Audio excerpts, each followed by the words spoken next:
설교 제목은 오늘 말씀 11절 하반절의 말씀 그대로 한번 정해봤습니다. 열심을 품고 주를 섬기라라고 정했는데요. 설교 제목을 열심을 품고 주를 섬기라라고 정해놓고 성도 입장에서 가만히 한번 생각해봤습니다. 성도 입장에서 열심을 품고 주를 섬기라는 제목이 어쩌면 식상한 제목이 아닌가 이런 생각을 해봤습니다. 왜냐하면 열심을 품고 주를 섬기라는 제목으로 설교도 여러 들어봤을 거고 열심을 품고 주를 섬기고 싶은데 잘 안 되는데 또 목사님은 내보고 열심을 품고 주를 섬기라고 말한다고 하면 성도들이 굉장히 부담스럽지 않을까라고 이렇게 한번 생각해 봤습니다. 그래서 저는 오늘 설교 제목을 열심을 품고 주를 섬기라고 얘기를 하는데 조금 더 들어가서 열심을 품고 주를 섬기려고 하면 어떻게 하면 열심을 주를 섬기는지 그걸 구체적으로 좀 한 3가지 정도 말씀드리려고 하는데요. 우리 열심을 품고 주를 섬기려면 첫 번째 해야 될 사항이 뭐냐면 은혜를 알고 은혜를 깨달은 자만이 열심을 품고 주를 섬길 수 있다 하는 걸 보게 됩니다. 우리가 예수님을 위해서 열심히 섬기고 싶어도 예수님이 나에게 베풀어 준 은혜를 모르는 사람은 주님을 위해서 섬길 수가 없는 겁니다. 어떤 목사님이 요한복음 3장 16절을 가지고 설교를 준비하게 되어 있습니다. 요한복음 3장 16절은 우리 예수 믿는 사람이 다 잘 알고 있는 말씀이죠. 하나님이 세상을 이처럼 사랑하사 독생자를 주셨으니 이런 그를 믿는 자마다 멸망하지 않고 영생을 얻게 하려 하심이라라는 말입니다. 성경 66권 가운데 1189장 가운데 가장 잘 알려진 말씀 하나님이 세상을 이처럼 사랑하사라고 얘기를 하는데 이 말씀을 가지고 목사님이 설교를 수십 번 했을 거 아닙니까? 그런데 그 말씀 가지고 설교를 준비하는데 하나님이 세상을 이처럼 하는데 이처럼이라는 말이 이해가 안 가는 거예요. 이처럼 어떻게 사랑했다라는 것이 이해가 안 가니까 목사님 나름대로 가지고 있는 책을 동원해서 연구를 했습니다. 목사님이니까 주석책도 있었을 거고 참고도서가 여러 번이 있었을 건데 그 책을 가지고 연구를 하는데 머리로는 이해가 하는데 가슴으로 은혜가 안 되고 마음으로 와닿는 것이 없었습니다. 해결이 되지 않은 그날 밤에 잠을 자는데 꿈을 보게 됐어요. 꿈에 뭐가 나타나느냐 하면 예수님이 골고다 언덕에서 십자가에 돌아가시는 그 장면이 꿈에 나타나는 거예요. 예수님이 골고다 언덕에서 십자가에 돌아가시는데 가만히 목사님이 보니까 예수님의 머리에 가시관이 박혔는데 그 가시관 박힌 그곳에 피가 뚝뚝 떨어지고 있는 걸 봅니다. 예수님의 손과 발을 보니까 못에 찔렸는데 손과 발에 못이 찔린 그 자리에 피가 뚝뚝뚝뚝 떨어지고 있는 거예요. 예수님이 돌아가실 때 많은 채찍을 맞았는데 우리가 이스라엘을 보면 알겠습니다만은 40대까지 때릴 수가 있거든요. 피임을 할 때 40대를 때릴 수 있는데 40대를 혹여 넘어갈까 싶어서 39대 태형을 보통 가합니다만은 예수님도 십자가에 달리시기 전에 39대 태형을 앞부분 뒷부분 다 맞은 거예요. 그러니까 주님의 가슴에도 주님의 등에도 피가 뚝뚝 떨어집니다. 예수님이 십자가에 달리실 때 마지막에 죽음을 확인한다고 옆구리를 창으로 군뱅이 찔렸는데 그 창을 찔린 옆구리에도 피가 뚝뚝뚝 떨어지는 거예요. 그런데 주님이 십자가에 달려서 그렇게 고통당하고 피를 흘리고 있는데 천사 한 명이 나타나더니만 그릇을 하나 가지고 뭘 하느냐 하면 예수님이 흘린 피를 받는 겁니다. 머리에서 흘린 피, 손과 발에 흘린 피를 받고 옆구리에서 흘린 피를 받고 몸에서 흘린 피를 받으니까 순식간에 피가 한 그릇 다 쌓이는 거예요. 한 그릇 피가 모여주자 이 천사가 목사님에게 오더니만 하는 말이 이게 이처럼이야. 하나님이 세상을 이처럼 사랑하사라고 할 때 이처럼이라는 것이 바로 이거야 라고 말하면서 그 그릇에 담긴 피를 보여주면서 이것이 이처럼 사랑하는 거야 라고 보여주더라는 거예요. 꿈에서 그 의미를 진짜로 깨닫고 다음날부터 설교를 준비하는데 주님의 십자가만 생각해도 주님이 달리신 그 십자가의 주님만 생각해도 마음이 울컥해지고 감동이 되는데 주님의 십자가의 은혜를 깨닫고 나니까요. 아, 이거야말로 주님의 은혜구나. 나를 위해서 주님이 죄 없으신 그 주님이 나를 위해서 돌아가신 것이 은혜구나. 그걸 깨닫게 되는 거예요. 은혜란 정의 우리 잘 압니다. 나는 구원받을 자격이 없는데 나를 구원해주고 그 외에도 하나님의 자녀가 누릴 권세, 하나님의 자녀가 누릴 수 있는 모든 것을 무조건적으로 주는 걸 은혜라고 하죠. 공짜란 얘기 쉽게 말하면 툴리안 차비진 목사님은 은혜를 이렇게 정의를 했습니다. 굉장히 의미 있는 정의라서 소개하려고 하는데요. 은혜란 아무런 의무도 없는 자가 아무 자격이 없는 사람을 무조건적으로 받아주는 것이다. 아무런 의무가 없는 사람이 아무 자격이 없는 사람을 무조건적으로 받아들이는 거다. 받아주는 거다. 예수님이 우리 위해서 십자가에 달려 아무 의무가 없잖아요. 그런데 아무 자격도 없는 우리를 위해서 주님이 십자가에 달려심으로 무조건 우리를 하나님의 자녀로 받아주는 것, 이것이 은혜다라고 하는 거예요. 사도 바울이 무슨 일을 하든지 항상 주님의 은혜를 기억하고 있는 걸 보는데요. 오늘 3절 말씀 시작하는 말 보세요. 거기에 보면 내게 주신 은혜로 말미암아, 내게 주신 은혜로 말미암아. 근데 로마서는 1장부터 16장까지 있는 걸 여러분 아십니다. 그리고 1장부터 11장까지는 교리적인 얘기를 하고 있습니다. 그 교리적인 얘기가 뭐냐면 우리가 예수를 만나기 전의 모습이 어떠했는가 얘기하는 거죠. 우리가 예수를 만나기 전의 모습은 성경 그대로를 보면 우리는 하나님과 원수된 존재였다라는 거죠. 하나님과 원수된 존재, 연약한 존재, 죄인이었다는 거죠. 그런 존재가 내가 죄인으로 살면서도 얼마나 고집이 많은지 내가 완벽한 줄 알고 착각하고 살았다는 거죠. 내가 완벽한 줄 알고 내가 의인인 줄 알고 착각하고 사는 거예요. 그런데 그 고집불통인 우리들이 그대로 살면 이미 하나님과 관계에 대한 단절돼서 영적으로 죽은 존재고 우리 육신의 몸이 죽으면 영원한 죽음을 살 수밖에 없는 지옥 형벌밖에 받을 수 없는 존재가 우리라는 거예요. 그런 우리 존재를 위해서 누가 오시냐면 내 죄를 해결하기 위해서 하나님이신 예수님이 이 땅에 오시고 예수님이 우리를 위해서 십자가에 돌아가셨고 십자가에 돌아가신 그 예수를 믿으면 믿는 그 자는 하나님께서 의롭다고 인정해주고 하나님의 자녀로 삼아주신다. 이게 1장부터 11장까지 있는 교리적인 얘기예요. 한마디로 말하면 이신칭이라고 하는 거죠. 믿음으로 말미암아 내가 하나님께 의롭게 된 존재라라고 이렇게 얘기를 하고 있는데 사도 바울이 이신칭의 교회를 명확하게 안 이유가 뭘까요? 한번 생각해봐요. 사도 바울이 만약 오늘 우리처럼 모태신앙이었고 그냥 어릴 때부터 교회에 다녔다고 하면 이신칭의 교회를 잘 알지 못했을 가능성이 많아요. 그런데 사도 바울은 우리가 알듯이 주님을 만나기 전 사건이 있었고 만나기 전에 사람이 있어요. 주님을 만난 사건이 나옵니다. 담메색 도상에서 주님 만났잖아요. 만난 이후에 변화된 몸을 자기가 알고 있는 거죠. 내가 예수님 만나기 전에는 내가 똑똑한 줄 살았다. 그래서 예수 믿는 사람을 우습게 생각하고 스데반을 죽이는 데 앞장섰고 예수 믿는 사람을 핍박하는 데 앞장섰다. 그런 내가 담메색 도상에서 아무 힘도 없어 보였던 예수님이 살아있다는 걸 깨달은 거죠. 주님 살아있구나. 부활하셨구나. 부활하신 주님이 지금도 나와 역사하시는구나. 부활하신 주님을 딱 경험하고 나니까 삶이 180도로 바뀌어버린 거죠. 그러니까 예수 믿기 전에 내가 있었고 믿음으로 통해서 내가 하나님께 뭘 누리고 있는가를 알았기 때문에 그래서 자기가 고백 나온 게 이신칭이라는 거죠. 죄인이 주님 만나면 하나님은 나를 의롭게 해준다. 이 고백을 깨달은 거죠. 그걸 고백을 깨닫고 나서 하는 말이 입만 띄면 하나님의 은혜다. 나가 내던 거 하나님 은혜다. 고린도전서 15장 10절에 보면 대표적인 말 아닙니까? 내가 나 된 것은 하나님의 은혜로 된 것입니다. 내가 지금 현재 내 모습 된 것 하나님의 은혜로 했는데요. 우리가 열심을 홍보 주를 섬기려고 하면 내가 예수님을 믿음으로 얼마나 은혜 받은 자인가 여기에 인식이 돼요. 찬송가 가운데 305장에 잘 알죠.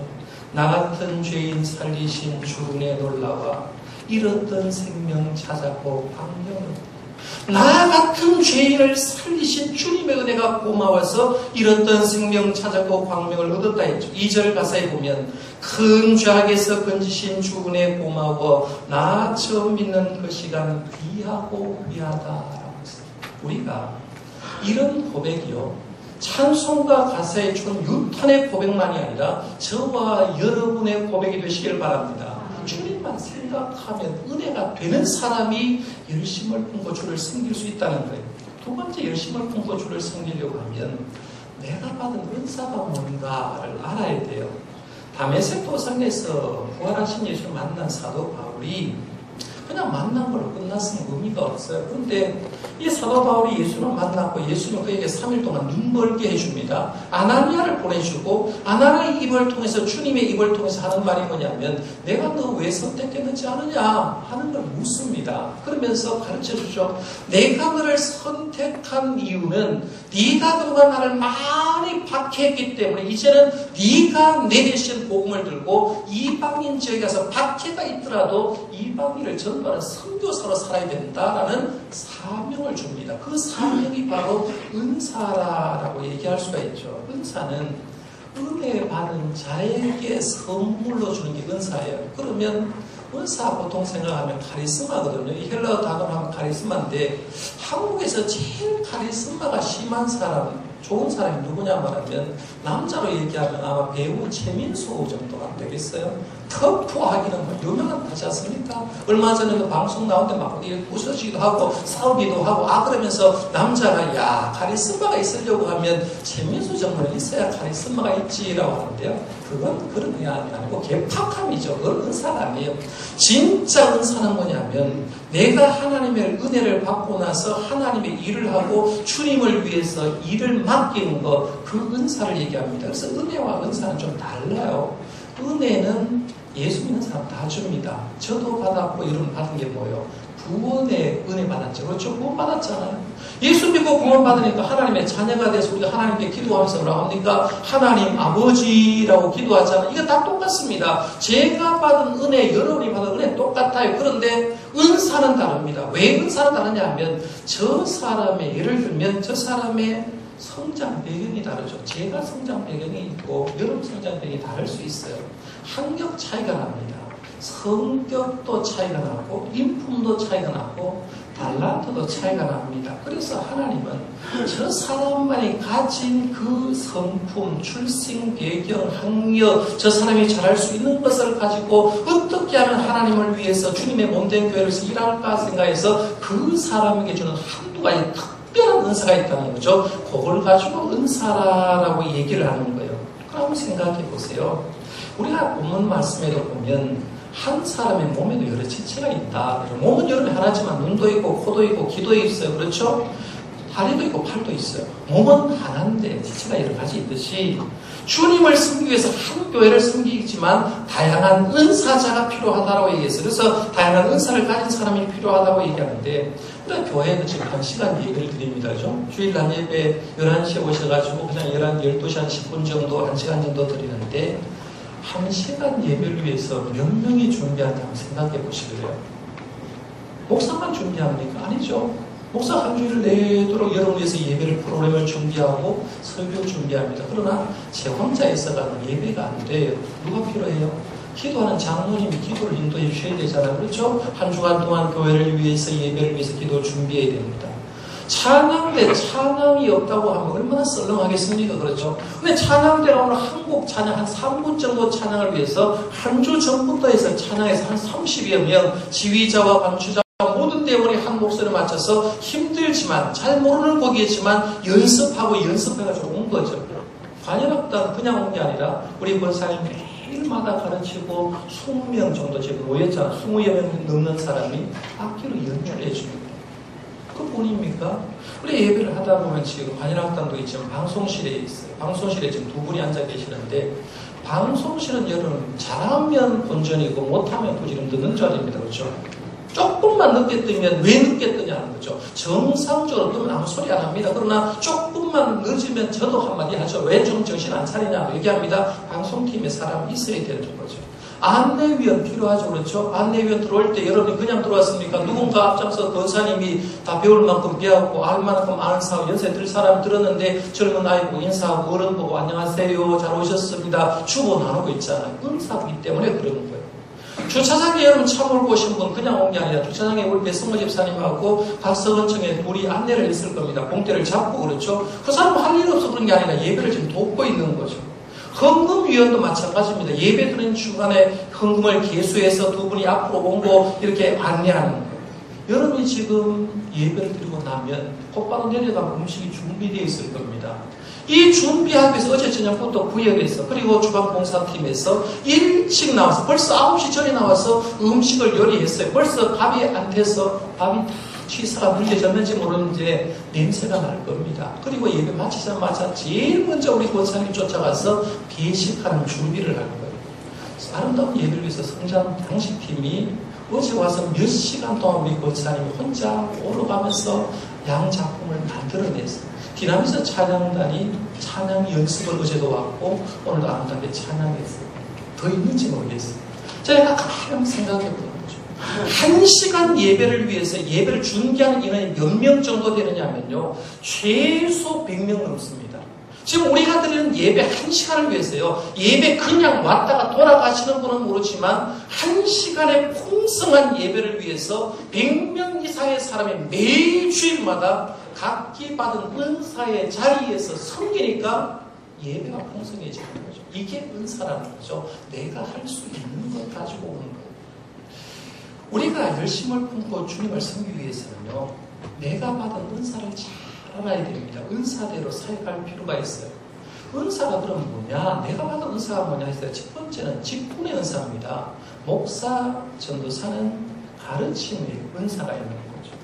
가르치면 은사가 없으면 여러분 가르치면 설교 시간 다 줄 거예요. 그래서 제일 미운 사람이 누굴까요? 목사가요. 네? 설교 시간에 자는 사람. 또 가끔씩 보면 설교 시간에 성경 읽는 사람. 제일 미운 사람. 설교 시간에 성경 읽는 사람 치고 주중에 성경 읽는 사람 없어요. 맞죠? 근데 꼭 설교 시간에 와 성경 읽는 척하고 들으면 되는데 목회자는 말씀으로 보죠. 장로님들은 교인들의 영적인 신앙을 관리하는 겁니다. 우리 장로님들이 우리 한국교회 장로님 오해하는 것 중에 뭐냐면 권위직이라서는 권위직이 아니라 교인들 30명, 50명의 성도를 영성을 살피고 영성이 잘못된 사람을 지도해 주는 게 장로님이 하는 일이거든요.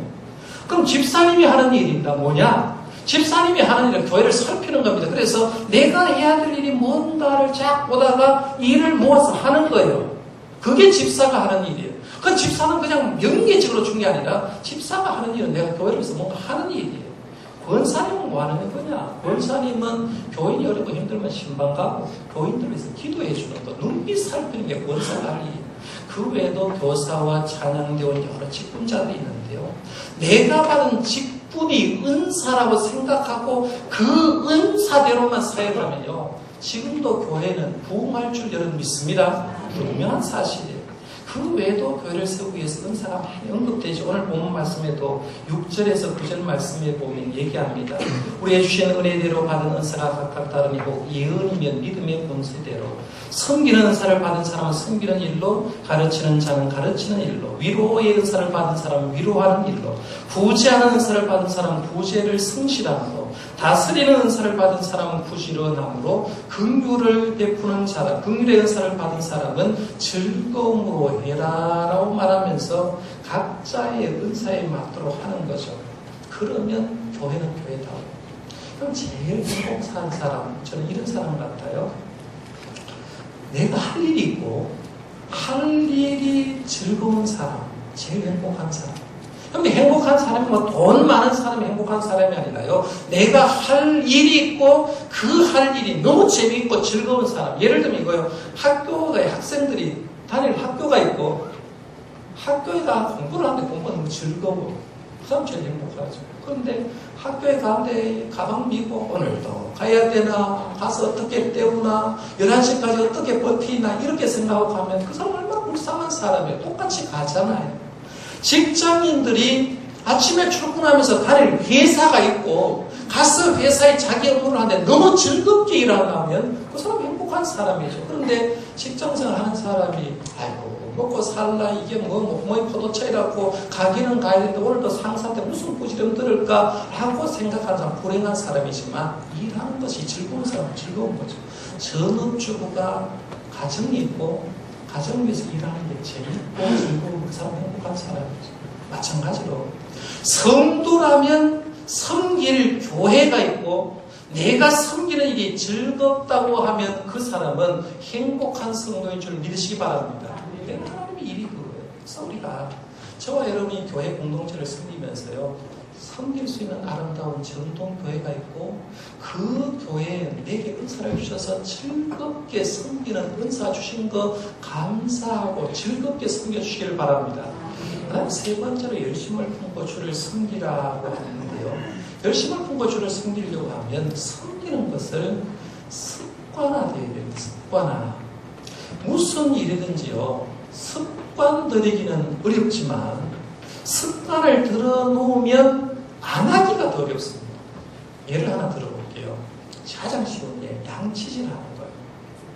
여러분들 주일 낮 예배 이제 11시에 오는데 막 급한 사람 아침에 밥 안 먹고 온 사람도 가끔씩 있더라고요. 그래서 아침 안 드시고 오신 분도 있는데 교회 나올 때 여러분 오늘 아침에 양치질 안 하고 오신 분 혹시 계십니까? 있으면 기분이 어떻습니까? 괜히 기분 좋습니까? 어제 저녁에 여러분 밤에 주무실 때 주무시기 전에 양치질을 안 하고 잤는데 굉장히 기분 좋은 분 혹시 계셨습니까?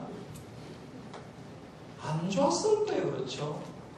아침에 교회 오는데 다른 건 안 해도 양치질은 했을 거예요. 오늘 가가 누구를 만나는데 이게 냄새는 안 날까? 양치질은 개운하잖아요. 주무시기 전에 양치질을 하고 자야 밤에 깔끔하게 잡니다. 그런데 어릴 때 양치질 처음 배울 때 양치질이 재밌었을까요?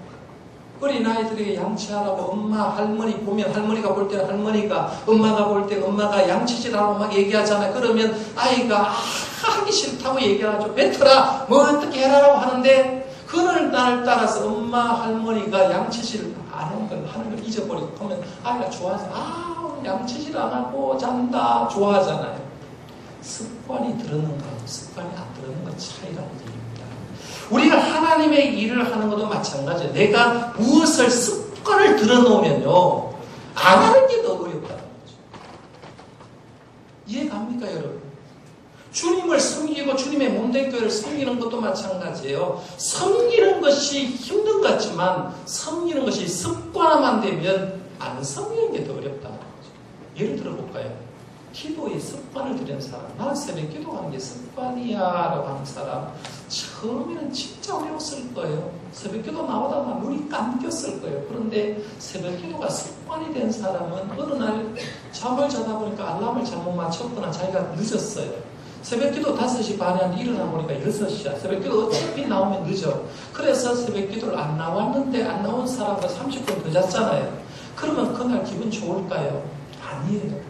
습관된 사람은 해야 기분이 좋고 안 하면 찝찝합니다. 오늘 새벽 기도를 안 했구나. 찝찝하기 시작하는 거예요. 예배하는 것도 습관입니다. 주일 1부, 2부 예배, 찬양 예배, 수요 성령 기도인데 어떤 분이 이렇게 생각하는 거죠. 나는 다른 건 못해도 새벽 기도를 못해도 주 3 예배는 습관화드리겠다고 생각하고 하는 분이 있습니다. 그러면 주 3 예배가 습관화된 사람 그 중에 하나만 빠지면 찝찝합니다. 오늘 수요 성령 기도 안 갔는데 찬양 예배 안 갔는데 목사님 보기도 부끄럽고 주님 보기도 부끄럽다라고 생각하는 거죠. 습관이 들었기 때문에 그래요. 헌금하는 것도 습관입니다. 근데 헌금의 표준을 11조라고 얘기하는데 11조도 어릴 때부터 습관이 들어요. 용돈 탔을 때, 청년들이 알바를 했을 때, 첫 번째 취직을 했을 때 첫 번째부터 습관을 딱 들이면요, 어른이 돼도 11조 안 하면 찝찝해요. 지난주 중에도 어떤 성도님 한 분이 저한테 문자 왔어요. 목사님, 예배 참석 못하는데 11조 보냅니다 라고 보내요. 물론 그분이 예배 참석해서 드리면 제일 좋은데 이분은 자기가 살면서 경험한 게 그거예요. 내가 11조 안 하니까 일이 안 풀리더라고요. 11조 안 하니까 뭔가 찝찝해. 그래서 예배 참석하지 못할 경우에도 꼭 하는 게 뭐냐면 자기가 하나님의 전에 못 나오면 제보가 11조를 제 부자에 보내가지고 제가 찾아합니다. 그래서 저는 심부름꾼이에요. 성도가 11조 20만 원 보내면 이거 찾아갔다 주일날 해야 돼요. 하나님 앞에 차질 없도록 해야 되기 때문에 그러는 거예요. 근데 그걸 보면서 또 감사하는 건, 야, 이렇게만 훈련되면 좋겠다. 이런 식의 훈련도 습관도 좋겠다라고 이렇게 생각하는 거죠. 그 외에도 기도와 헌금 예배 외에도 섬기는 예가 있을 거예요. 그러면 내가 주님을 섬기는데 습관을 만들면 열심을 품고 주를 섬기게 되는 거예요. 말씀을 오늘 성찬식 때문에 조금 정리를 빨리 하려고 하는데요. 이제 9월달 시작했습니다. 오늘 9월달 첫 번째 예배를 드리는데 여름 굉장히 더웠어요. 늘 대구는 덥습니다만 여러분 9월달 맞으면서 이런 생각 안 했습니까? 참 시간 빨리 간다. 그죠? 연세 많은 뿐만 아니라 젊은 사람도 시간 빨리 안 갑니까? 늦어요? 빨리 해야 시집 가야 되는데 시간이 늦게 갑니까? 시간이 굉장히 빨리 간다 이런 생각했어요. 그러면서 이렇게 시간이 빨리 가는데 그동안 여름에 덥다고 주님 섬기는 걸 어떻게 했는가 한번 점검해봐요. 열심히 하고 주를 섬겼는가? 아니면 야 여름 보내면서 덥다고 이 빙대 저 빙대 많이 식었구나 라고 생각됩니까? 그러면 한번 점검을 해보셔서 주님 오늘 여러분에 이렇게 말씀합니다. 오늘 말씀 그대로요. 열심을 품고 주를 섬기라. 열심을 품고 주를 섬기라고 했을 때 딴 말 하지 말고 우리 모두가 아멘으로 화답하고 이 말씀을 열심히 품고 이제 가을에 섬겨보는 저와 여러분들 되시기를 바랍니다. 기도하겠습니다.